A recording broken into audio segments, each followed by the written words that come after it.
Well, clearly this is a blatantly illegal act, but it's one in a long line of blatantly illegal American actions. And just in the recent days, Trump has been threatening a new country every day. He bombed Nigeria last week.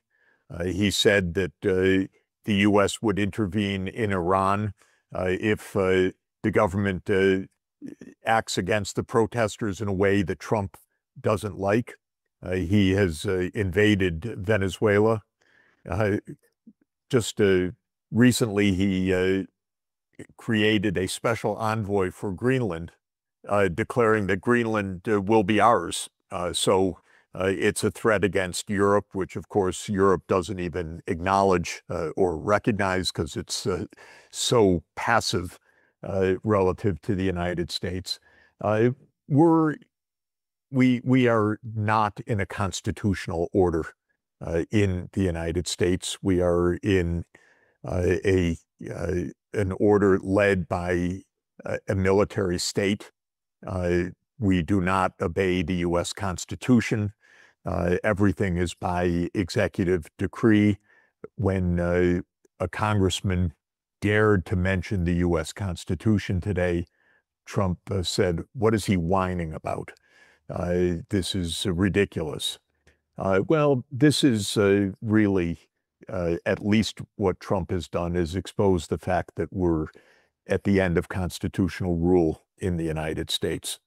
What happens when there's a thuggish rule remains to be seen. But in my view, this makes the world extraordinarily dangerous.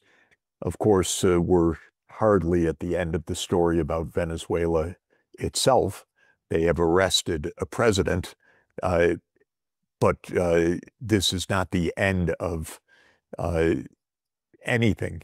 The whole history of U.S. regime change operations, which number probably around 100 such operations since the end of World War II, is a record of bloodshed, violence, deliberate creation of instability, coups, assassinations, civil war. So we don't know what will come next, but we know that there's been thuggery. It's also interesting, though it's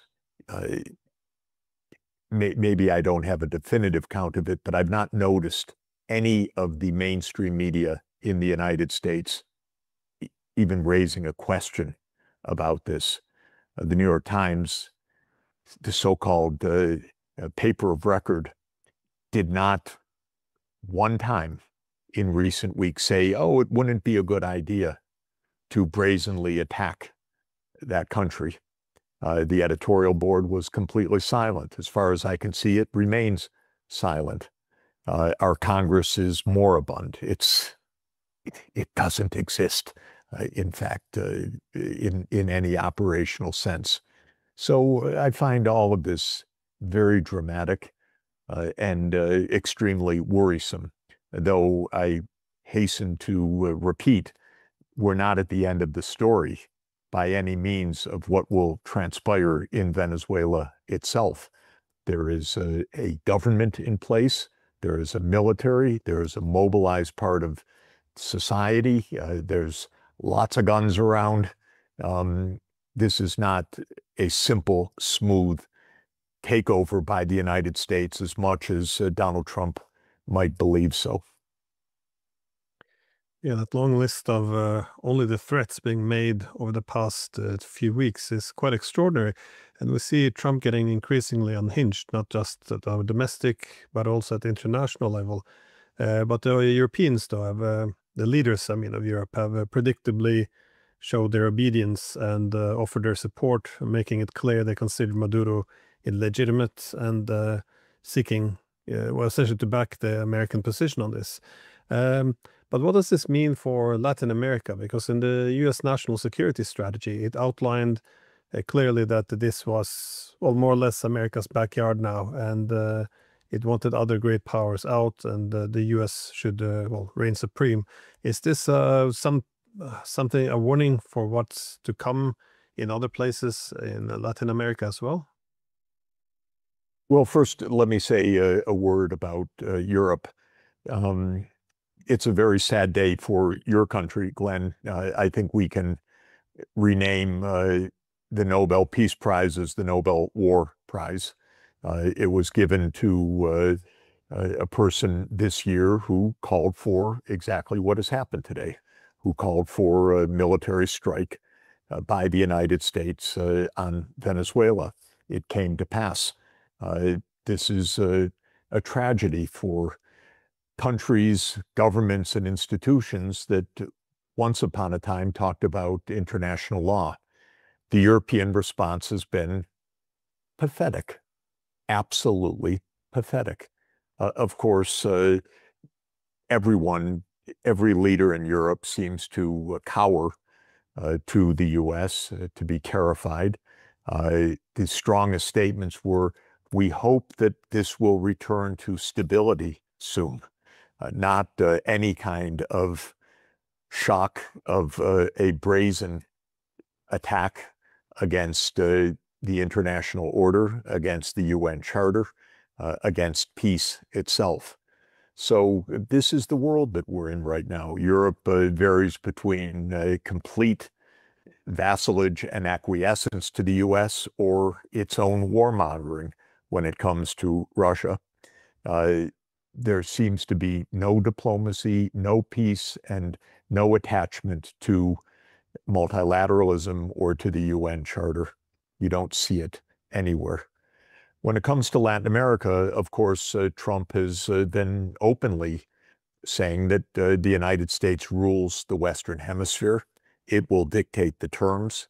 He has said today, basically, I don't have the direct quotation because I'm halfway around the world, but I saw the wire notice that Trump said, well, the oil is ours. This is a grab for Venezuelan oil. He said our companies will go back in and do business in Venezuela. It could not be crasser or cruder.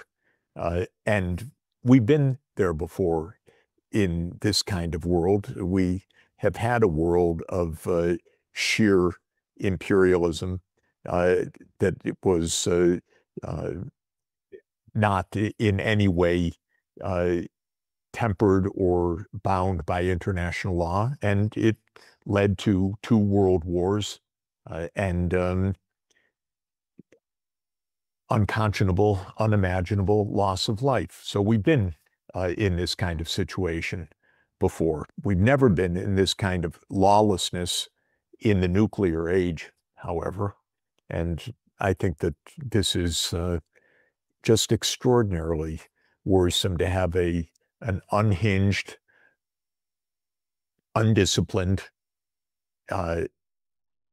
crude bully, absolutely lawless, absolutely disrespectful of any norms as President of the United States, and to have no counterweight whatsoever in Europe, not a voice for decency or international law. And for the rest of the world, well, I suppose that Russia and China are watching. They have said this is obviously a crass violation. They're not going to intervene in the Western Hemisphere. But what has happened is simply another step of completely dismantling of the institutions and lessons that we once thought we had learned from World War I and World War II and had installed, however fragilely, in the United Nations system and in international law. It barely exists. The UN is in the same situation today as the League of Nations was in its defunct period in the late 1930s and early 1940s. It essentially is useless right now. And I'm sorry to say it because I've been working for and with the UN for 25 years, but the U.S. Has disowned it, is trying deliberately to destroy it. And while one hoped that the rest of the world would rally to its defense, we see that Europe is silent. And our lights went out. I'm in the Himalayas right now, so but I don't see what is needed right now, which is the rest of the world rallying to the cause that this can't stand in this way. Maybe in the first hours, one shouldn't expect this, and maybe more will come. But it's a very, very alarming period. The U.S. is deliberately out to rip up any semblance or shred of international law. I don't know how Europe will feel when the United States invades Greenland, but don't be surprised when it happens. Trump has announced it. He has announced it again and again, and it's very, very likely to happen. One day, Trump will say we have a national emergency, and Greenland will be occupied. And then probably Europe will say, oh, thank you, U.S. It could have been worse. This is how things are right now. Principles, who needs them? Well, you mentioned Norwegians gave the Peace Prize to Machado, and I already see that Fox News has announced that she is the logical successor now after Maduro's fall. This is how they frame it. But of course, all of this is, well, this was to a large extent the purpose, I think, of giving the prize. That is to give the legitimacy for the invasion, given that she has been a supporter of it. But it also, of course, was complemented by other justifications. We heard about narco-terrorism. We're told that Hamas, Hezbollah, Iran, Russia, China, all of these actors are operating in Venezuela, whatever that might mean, which makes it also legitimate. And of course, Trump said that this is our oil and we want it back. So with all of this various different justifications, none of them are very convincing. And in terms of trying to put in Machado, though, as you suggested, it doesn't seem as if the game isn't over yet. The idea that they can just kidnap Maduro and then Washington can elect the new leader, it doesn't seem to work this way. But do you see, how likely do you see the U.S. being able to essentially break the Venezuelan government now that the president has been taken? Well, let me say a few things. First, all of the various explanations that have been given are blah, blah, blah, blah, blah, meaning that they are whatever joke or improvisation the United States wants to use for the moment. The U.S. has been trying to overthrow the government of Venezuela for 23 years. They tried a coup against the predecessor of Maduro, Hugo Chavez. They have announced that the U.S. is the enemy, that Venezuela is the enemy of the United States, to put it more clearly, because this has been a left-wing regime that believes that Venezuela's resources belong to Venezuela, and that Venezuela does not have to follow the U.S. Dictates on who controls the oil and who receives the rents and so on. And so this is a long story, and it's very important to understand. In 2017, in Trump's first year of office, he said to a dinner table of Latin American leaders, why don't I just invade Venezuela? Two of the leaders talked him down from that. I heard from two presidents that were there independently about this dinner. That idea of Trump of invading Venezuela is 8 years in the making. The lead cheerleader of invading Venezuela was Senator Marco Rubio, and now Secretary of State Marco Rubio. And there were celebrations in Florida today of Venezuelan expats and others celebrating the U.S. action. What does this mean? This is partly U.S. politics because Florida is a swing state, but it means it's been a long-term project. Whatever is said is just blah, blah, blah. This is a concerted, long-term attempt to bring down the government of Venezuela.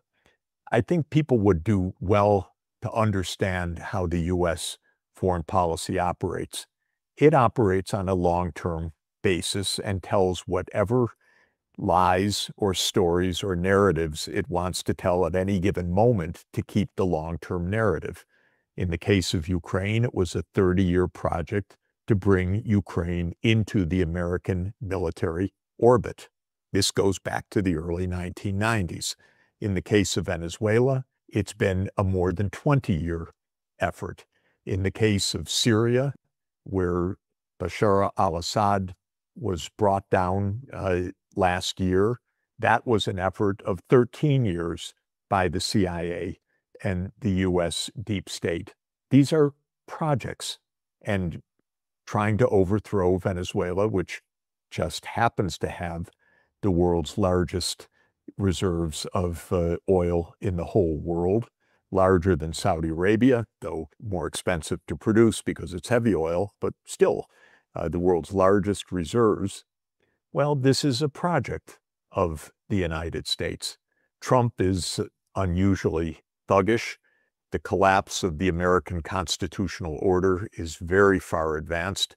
I would say, if you think about Roman history going from the Roman Republic to the Roman Empire, which is usually dated to 27 BC with Augustus becoming the princeps, I would say we're somewhere into the reign of Tiberius now. In other words, the U.S. stopped being a constitutional order 10, 20, 30 years ago, but we have the trappings of the Senate the same way that the Romans kept the trappings of the Senate.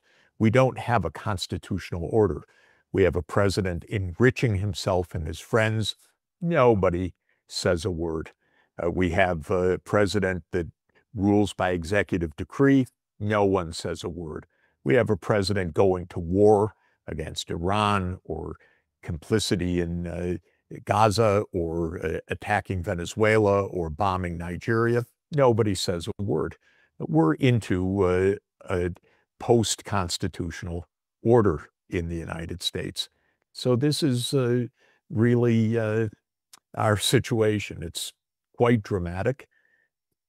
The world should not sit by if it takes any lessons from history. This is an extraordinarily dangerous period. The reason we created international law, the International Court of Justice, was not for the U.S. to sanction it and threaten it and bludgeon it. It was to avoid global annihilation in a third world war, but that one in the nuclear age. We're getting closer to that every moment when we rip up the UN Charter. When they gave the Peace Prize to Machado, it made some sense, because for the past 30 years we've been saying that peace depends on democracy, and democracy is delivered by military force. So essentially war is peace. This is kind of the logic for the past 30 years. But you see now in the media some repetition of this. That is, all the media outlets, they don't discuss the legality of what the United States has done, but they refer to Maduro as a dictator and suggesting, well, now there might be freedom. So they do what they can to make this seem legitimate. And of course, the EU frames this as standing with the Venezuelan people against their president. But as you said before, Trump has also threatened now to help the people of Iran if they are, if the protesters are, shot or arrested by their government. So, while legitimizing it might work across the Western world, the world is looking very different now. I'm not saying that countries like China or Russia would go to war with the United States. I don't think under any circumstances they're considering anything of the sort. But what are the wider ramifications here now? Because if you're sitting in Iran and other countries, you must be aware that all rule of law is now essentially gone, and it does feel the U.S. has gone rogue. Again, when we started speaking, it went through a very solid list of only the things the Trump administration has done over the past few weeks. So, what do you think are the wider ramifications beyond, of course, the sufferings in Venezuela? Well, the first thing I would say, by the way, is that the idea that democracy is peace is a fairy tale that was disproved 2,300 years ago and countless times since then. Athens was the democracy of its day, and it was utterly imperialistic, making war, destroying other city-states. It finally ended up in a way committing its own suicide by an extravagant adventure to conquer Syracusa, a city-state in Sicily, which then, when it failed, left it exposed to a final defeat by Sparta in 404 BC. In the 19th century, the great democracy was Britain, certainly the most violent country of the 19th century. The country that attacked just about everybody in the world. And in the 20th century, the United States, especially in the second half of the 20th century, when the U.S. became the global hegemon or the would-be global hegemon replacing Britain, the United States has certainly been the most violent country in the world. 100 regime change operations or so, wars of choice, perpetual war, all on whatever narrative, whatever lies, whatever story the United States wanted. And for many reasons, whether it was resources or simple conquest or ideological campaigns, but it's been war. So the idea that democracy is peace is an Orwellian idea. Democracy by these leading hegemons, whether it's Athens or Britain or the United States, has meant war almost non-stop. Now, Iran is a project like Venezuela is a project, like Syria is a project. The United States has been intervening in Iran since 1953, when it toppled the first, when it toppled a democratic government of Mossadegh, which had the audacity to think that the oil under Iranian ground was actually Iranian. And when Mossadegh declared that Iranian oil was Iranian and would be controlled by Iran, MI6 and the CIA overthrew Mossadegh and installed a police state. When the police state fell in 1979, the United States armed Iraq to attack Iran, and hundreds of thousands of lives were lost. Since that time, the United States has tried to destroy Iran in multiple ways, economic sanctions repeatedly, of course. That's why there are protests, because the economy is in a collapse, but the U.S. is the agent of that sanctions regime. When Iran negotiated an arrangement to absolutely show that its nuclear program was curbed, Trump said no. We will crush the regime instead. This is all at the behest of the Zionist lobby in the United States and Israel in this case. So this is another project. They're probably chortling, oh, look, we're very, very close right now. We should understand that the protests in Iran are part of the script. I'm not saying people aren't protesting. I'm saying the U.S. has gone out of its way to crush the Iranian economy and to crush the regime. And last week, Trump made all of this very, very clear. So we, I think, can expect Israeli bombing soon, or maybe U.S. and Israeli bombing soon, or some other CIA operation. God only knows. But I was saying that for the world, this is alarming. It's not something just to go along with. I don't think, even though, as I said, the UN really is defunct right now, it should not be allowed to die. It needs to be brought back to life. And while the U.S. will not do that, the rest of the world, maybe the rest of the world ex-Europe, so leave aside the Western alliance, so-called, you have 85% of the world that really should not want this kind of thuggery.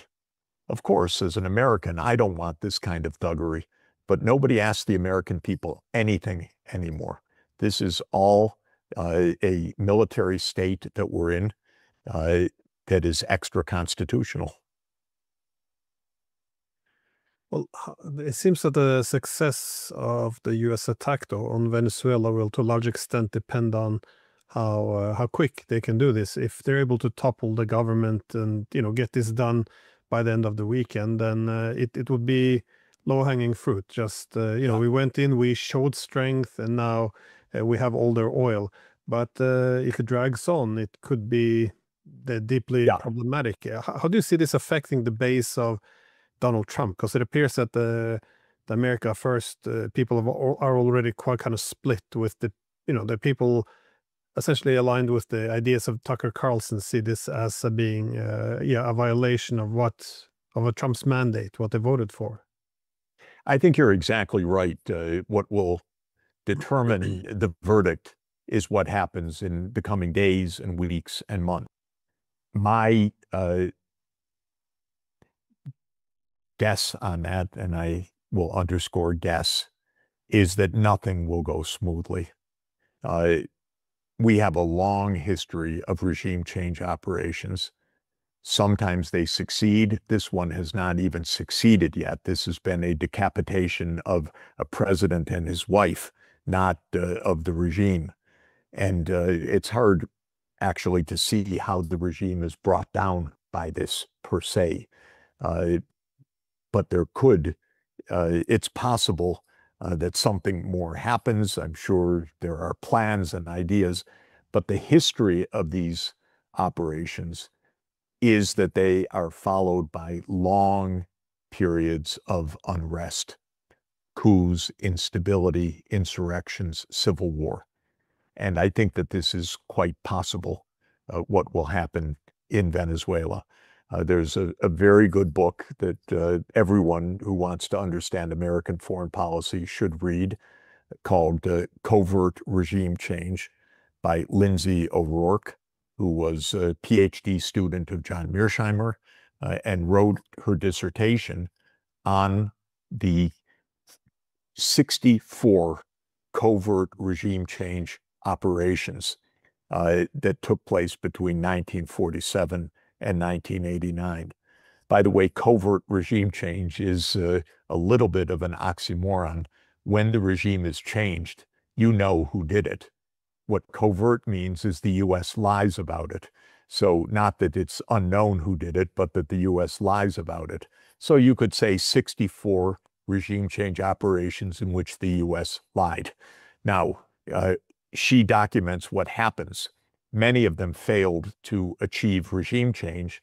Maybe they assassinated a leader but didn't change the regime. Many changed the regime, but of those that changed the regime, most descended into prolonged instability. There are very few cases where the U.S. political purpose was served by what happened. Even if you don't accept the U.S. political purpose as legitimate, just to ask the question, did the U.S. achieve its aims? The answer is very, very rarely. And I think in the case of Venezuela, it would be a real long shot that the U.S. achieves its aims. And I don't accept the aims, but even if one accepted the aims of regime change, the idea that this will lead to a pro-U.S. democracy in which Chevron and ExxonMobil will thrive, Well, that's Trump's aim, but I think it's unlikely to be realized. I can't help but to think that part of the problem here is that the US can't really compete with China anymore. And when the new US national security strategy seeks essentially to restore this new imperialist version of the Monroe Doctrine, it's clearly aimed at China. They're concerned that China is the main trading partner of most, if not all, of Latin America. So how do you expect the reaction from different world leaders to be? I know the Chinese and the Russians especially have sent out very strong condemnation, but do you see this moving in a dangerous direction? Well, it certainly moves in a dangerous direction anytime there is a violent attack by the United States against another country. It can have many profound ricochet effects. So this is, of course, dangerous. I don't think that Russia or China, as you rightly said, will directly intervene or challenge the United States on this militarily, though I think that they will strongly condemn this from the point of view of the UN Charter. If we see this followed up by violence inside Venezuela and an attack by Israel in Iran, well, then we're really heading towards a potential complete explosion and disaster. Iran, of course, would be far more dangerous and destabilizing than this attack on Venezuela, which is bad enough. But if Israel now takes this, and I think they're very likely to, as the cue for an attack on Iran, I think we're heading towards all kinds of very, very dire and unpredictable consequences. Iran itself is no pushover, and Venezuela may prove to be no pushover, but Iran far stronger and able to inflict far more damage, and with friends that can inflict even far more damage. So it's extremely dangerous. This kind of thuggery is has a contagion effect. Complete lawlessness by the United States, the ripping up of the UN Charter by the United States does not lead to good results unless the rest of the world understands how dangerous this is. And we don't see that coalescing of the rest of the world, at least for the moment. Yeah, I see that a prominent European leader just recently tweeted now that they're worried about the narrative because when Washington says that stolen oil must be returned, this is it's too similar to what Caracas is saying. So more or less what seems to bother the European leaders is that Trump isn't following the script. Just say, democracy, freedom, and then for some, then it will become legitimate. But by referencing oil, it will not be. But just a last very brief question: how do you see this impacting, for example, the Ukraine war? Because it's very hard for the world not to see this as being hypocrisy. As you and I discussed before, the Ukraine war was anything but unprovoked, but this was an actual unprovoked invasion. Yes, I mean, Ukraine, ironically, though in Europe, what you and I have been discussing is not accepted. But the truth is, Ukraine is another story of a U.S. project. So I think the main point is one should not glibly say, well, the U.S. is doing in Venezuela what Putin did in Ukraine. It's actually the U.S. is doing in Venezuela what the U.S. did in Ukraine. So this is both U.S. provoked. These are both projects of the U.S. And I hope people can come to understand how U.S. foreign policy works and what a military-industrial state really means. what a military-industrial complex without constitutional bounds means, what the CIA means in such operations. If they did, they would understand that when we view Ukraine and Venezuela, we're viewing the same phenomenon as long-term projects of the would-be global hegemon, carried out in different ways. Now, I think Trump maybe has the idea, maybe, that the Americas are ours, the Middle East is ours, Africa we don't want, Ukraine, well, that's Russia's. That's not even how Russia views it, but that may be how Trump views it. And it may be, okay, I'm going to do what I want in the places that I want, which are the Middle East and in the Americas, and I'm going to get away with it. I'm going to have my way. And if others do whatever they want to do, that's okay with me. In other words, lawlessness everywhere. That is probably Trump's interpretation. It doesn't bode well for any kind of sensible, true peace in this world, but it could be the way that Trump views this issue.